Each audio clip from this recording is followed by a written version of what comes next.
उनके जीवन में रहा है, उस संघर्ष को तो आप कह सकते हैं कि लगभग वो कुछ भी नहीं रहा। लेकिन उनके पिताजी ने, जो अब इस संसार में नहीं है, 2013 में उन्होंने इस संसार को विदा ली यहाँ से। लेकिन वो एक ऐसे जिजीविषा, इच्छा शक्ति, विल पावर से संपन्न एक ऐसे पिता थे जिनके जीवन में कोई व्यवस्था नहीं थी। वो एक बेहद ही, जिसको आप कह सकते हैं कि जिस तरह से भारत में किसानों के जीवन में विपदा, संकट और चुनौतियां होती हैं, कुछ वैसी चुनौतियों के साथ उन्होंने अपने जीवन का आरंभ किया, जहां उनके पास सिर्फ एक बैलगाड़ी थी और उसी बैलगाड़ी में कुछ सपनों को संजोकर अपने परिवार के साथ वो एक नई शुरुआत के लिए बढ़ चले। लेकिन पता नहीं उन पिता ने अपने पुत्र में बचपन से ही ऐसा क्या देखा कि उनको ये लगता था, शायद एक पिता ही अपने पुत्र को सबसे बेहतर जानता है, कि वो ये समझ गए थे कि ईश्वर ने अगर मुझे कोई जीवन का सबसे बड़ा उपहार दिया है तो वो उपहार मेरा ये पुत्र है। और अपने पुत्र के सपने के लिए उन्होंने वो सब कुछ, सर्वस्व अपना, जिसको आप कहते हैं, न्यौछावर कर दिया, जो किसी व्यक्ति के पास देने के लिए होता है।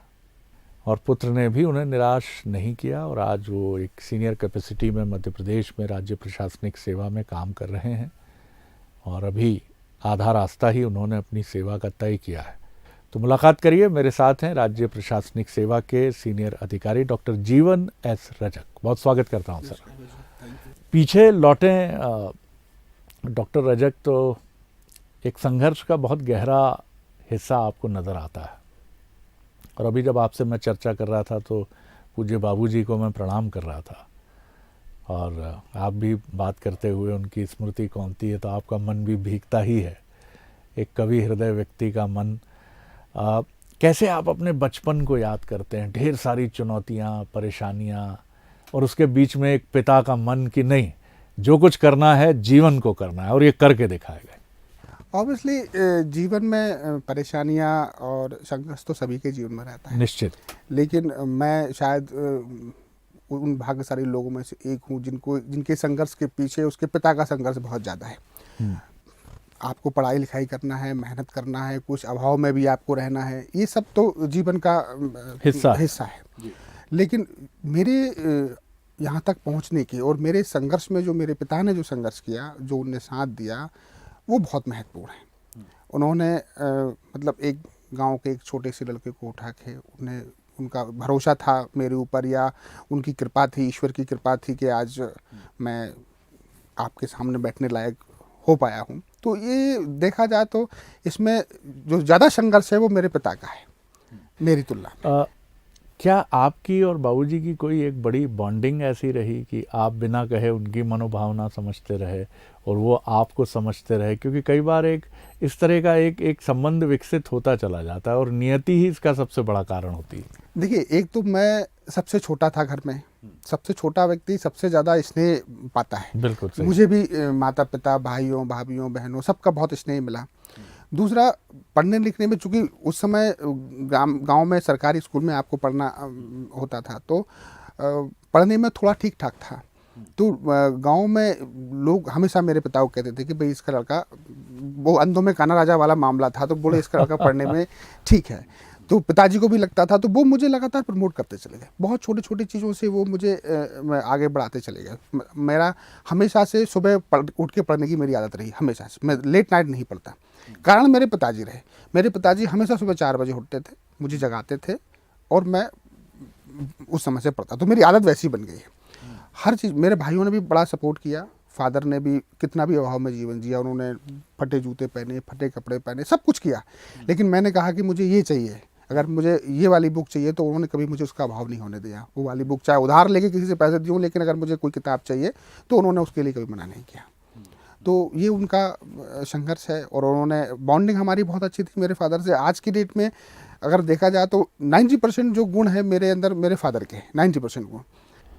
वो आपको या तो चिकित्सक बनाना चाहते थे या आपको प्रशासनिक सेवा में देखना चाहते थे, और आपने दोनों ही सपनों को पूरा किया। लेकिन एक सपना आपने अधूरा, उनका अधूरा मैं क्या कहूँ, अधूरा तब होता जब आप प्रशासनिक सेवा में नहीं होते। लेकिन वो पूरा ना करने के बाद उनकी जो रिएक्शन मैंने आपसे सुनी कि उन्होंने कहा कि कोई बात नहीं, छोड़ा है, भूल जाओ उसको, अब अपनी नई तैयारी में लगो और तुम्हारे सपने को पूरा करने के लिए मैं पूरी अपनी बाजी लगा दूंगा। ये मैं थोड़ा इसको समझना चाहूँगा कि ये एक पिता का मन, कितने भारी मन से वो अपने पुत्र के लिए इतनी बड़ी बात कह रहे हैं। नहीं देखिए मेरे फादर पढ़े लिखे तो थे नहीं। अब पहले ये स्थिति होती थी कि अगर किसी ने 10th क्लास के बाद विज्ञान ली तो ये मान लिया जाता था कि लड़का डॉक्टर बनेगा, डॉक्टर की पढ़ाई कर रहा है, सीधा सा उनका हिसाब किताब था। अब मुझे भी नहीं मालूम था कि डॉक्टर कैसे बनते हैं। मैं रायसेन में सरकारी स्कूल से पढ़ के आया। इसी में विदिशा जब मैं कॉलेज में एडमिशन लिया तो वहाँ उस समय पीएमटी का बड़ा क्रेज हुआ करता था। तो मैंने कहा मैं भी पढ़ूंगा। तो मैं किसी कोचिंग करने के लिए किसी प्रोफेसर के घर चला गया। अब मैं जुलाई में एडमिशन हुआ तो अगस्त में गया।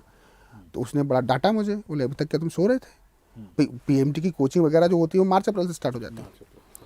मैंने कहा सर अभी तो मैंने 2 दिन पहले एडमिशन लिया है।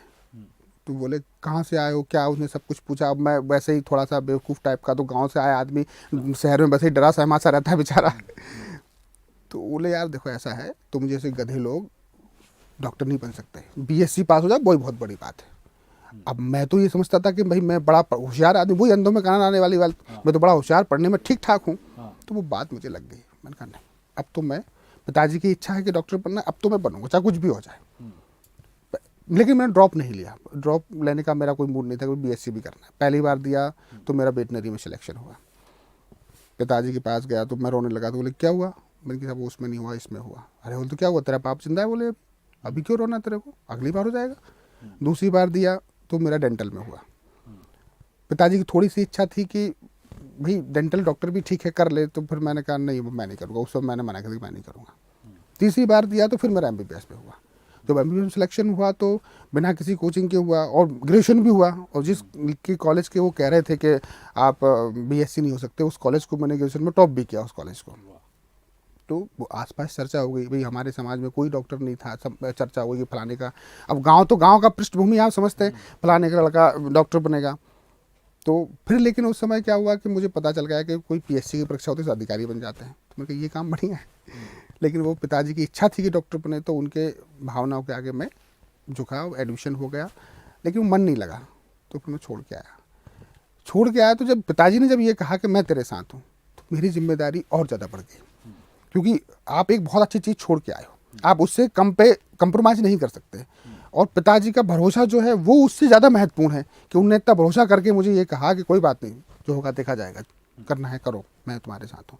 और पिताजी की इस लेसन को आपने बहुत गंभीरता से लिया। आपकी बातों से मैं ये ज़रूर समझ पा रहा हूँ कि हमारा सिस्टम जो है वो जिस तरह से बना है दुनिया में शायद कहीं भी, कि ये उन प्रतिभाओं को बहुत प्रोत्साहित करता हुआ नज़र नहीं आता जो समाज के निचले तबके से आती हैं, कमज़ोर वर्ग से आती हैं और जो ग्रामीण पृष्ठभूमि से होती हैं। ये आपने कैसे आग बनाई? क्योंकि इस कार्यक्रम को बहुत सारे युवा देखते हैं और इसमें से मध्य प्रदेश, छत्तीसगढ़ का एक बड़ा वर्ग ग्रामीण युवाओं का है, जिनके यहाँ आर्थिक चुनौतियाँ हैं, आर्थिक विपन्नता है, जैसे आपके यहाँ आपने हमें बताया। और सबका सपना है आगे बढ़ने का, लेकिन ये बड़ी जल्दी कई युवा सरेंडर कर देते हैं। ये कैसे लड़ें इससे? देखिए एक चीज़ समझिए, जीवन में सफलता जो है कोई जादू की छड़ी की तरह नहीं मिलती, ना ही कोई किसी सिकचल्दी की ख्वाब की तरह होती है। उसके लिए आपको एक कमिटमेंट के साथ किसी भी क्षेत्र में, मैं ये नहीं कह रहा हूँ कि आपको पढ़ाई करना है या कोई बड़ा आदमी बनना है, किसी भी क्षेत्र में आपको उसमें पूरा मनोयोग से परिश्रम करना पड़ेगा। होता क्या है, आज का युवा सफलता का शॉर्टकट चाहता है, जो मैं महसूस करता हूँ। भाई मेरे भी बहुत सारे भतीजे हैं जो पढ़ाई का शॉर्टकट चाहता है, लेकिन सफलता का कोई शॉर्टकट नहीं होता। आपको पूरे आत्मविश्वास के साथ पहले तो आपको ये तय करना पड़ेगा कि मैं ये कर पाऊंगा कि नहीं कर पाऊंगा। और दुनिया में जीव वैज्ञानिक रूप से जितने भी मनुष्य हैं वो सब एक जैसे सब में एक जैसा दिमाग है, कहीं कोई अंतर नहीं है। आज की डेट में हम चांद पे, हम भारतीय कभी सोचेंगे हम चांद पे पहुंचेंगे? हम चांद पे पहुंच रहे हैं, मंगल पे पहुंच रहे हैं। तो जीवन में सफलता हासिल करना कोई इतना बड़ा इशू नहीं है, लेकिन उसके लिए आपको कमिटमेंट देना पड़ेगा। आपको पूरी लगन और मेहनत के साथ परिश्रम करना पड़ेगा।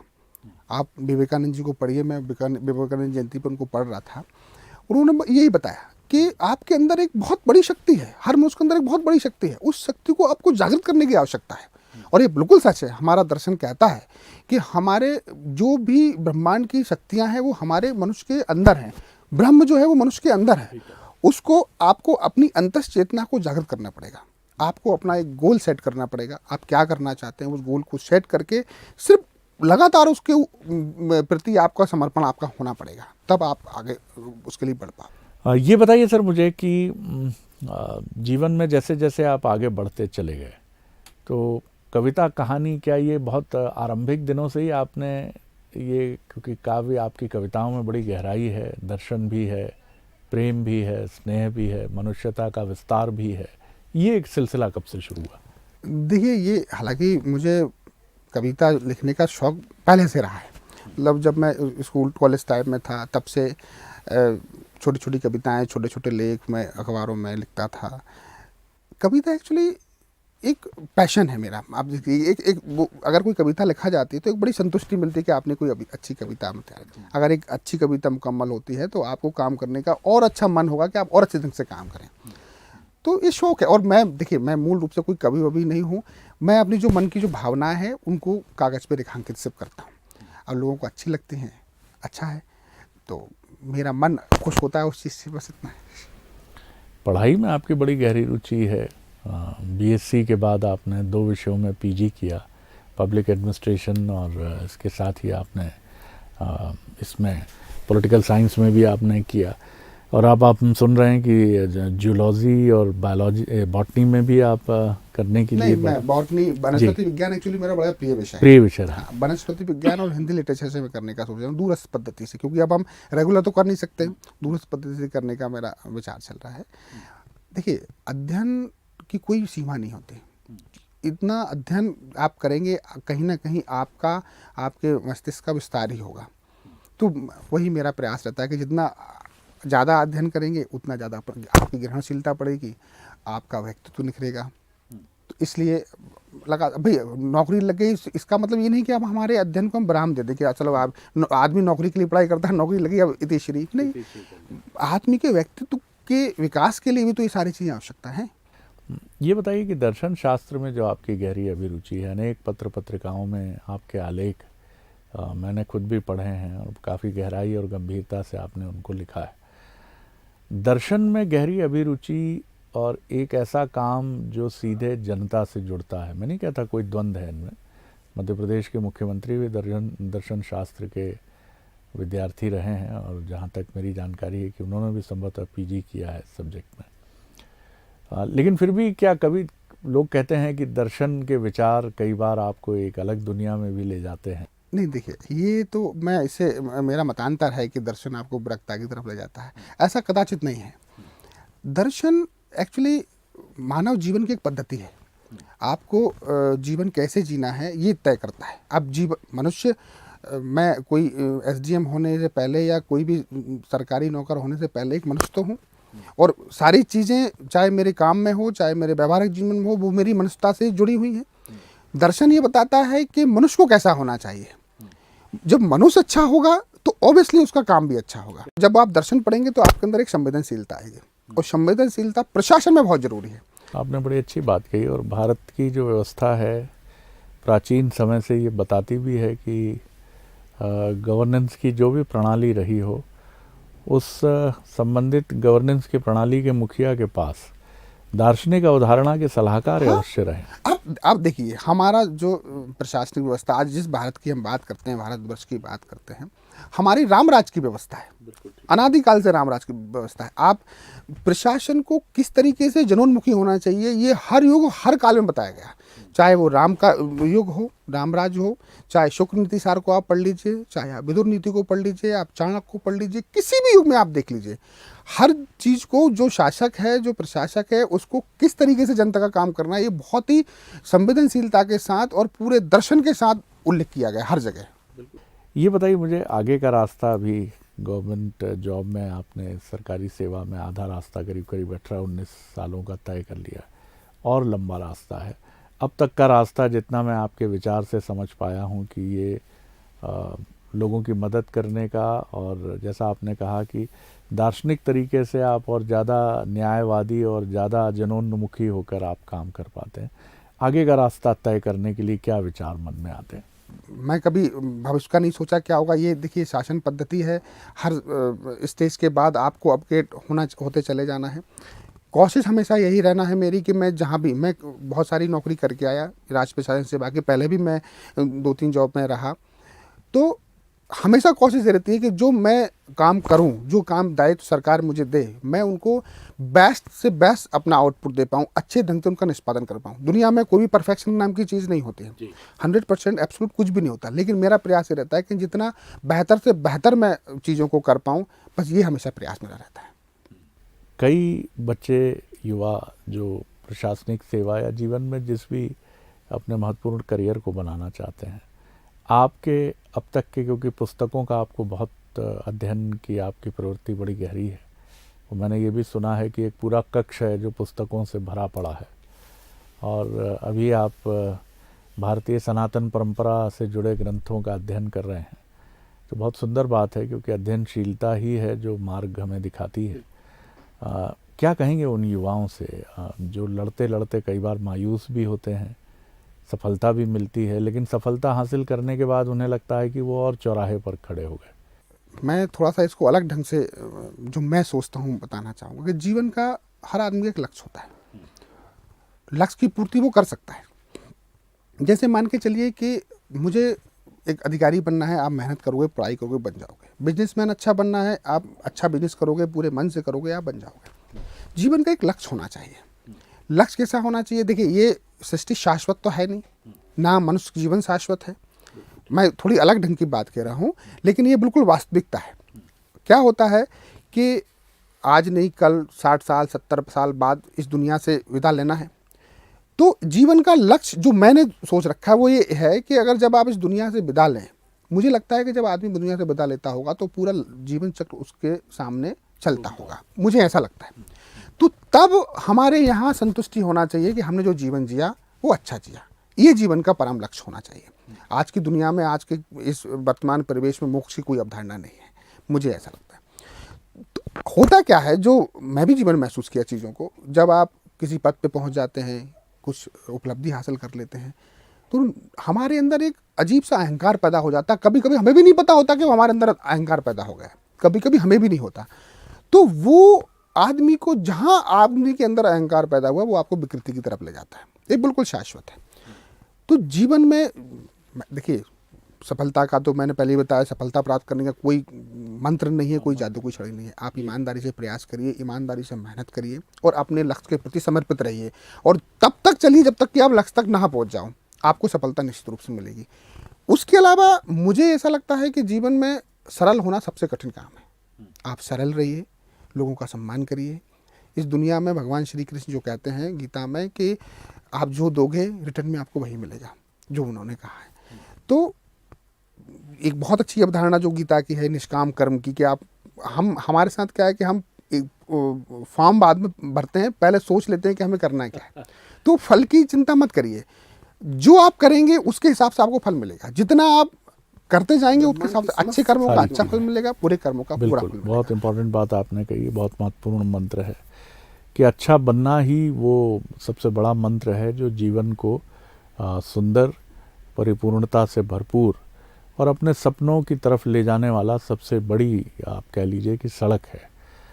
कंक्लूड करूँगा, कोई कविता आपको याद आती हो? 3 कविता संग्रह हैं आपके, कोई ऐसी जो प्रिय हो आपकी कविता, उसकी कुछ पंक्तियाँ अगर आपकी स्मृति में हो? देखिए, एक कविता है मेरे पिता पे, लेकिन मुझे पूरी याद नहीं है। एक बार मैं होशंगाबाद में जब मेरी पोस्टिंग थी, तो मैं सफ़र कर रहा था ट्रेन से, तो एक अम्मा साथ, कभी आपने भी देखा होगा, वो पॉपकॉर्न बेचते हुई अम्मा मुझे एक ट्रेन में मिली। उस समय मैंने वो जब उस कंपार्टमेंट से इस कंपार्टमेंट तक गई, तब मैंने वही ट्रेन में बैठ के कविता लिखी। वो मुझे याद है, वो मैं आपको सुनाता हूँ। और वो एक समाज पे एक बहुत बड़ा कटाक्ष भी है। सिर पर झटक सफ़ेद बाल, सिर पर झटक सफ़ेद बाल, चेहरे की लटकती हुई खाल, और उम्र 90 से कम ना रही होगी, ट्रेन में पॉपकॉर्न बेचती अम्मा की। सिर पर झटक सफ़ेद बाल, चेहरे की लटकती हुई खाल और उम्र 90 से कम ना रही होगी। ट्रेन में पॉपकॉर्न बेचती अम्मा की, अपने झुके हुए कंधों पर उसने टांग रखे हैं 4-5 झोले।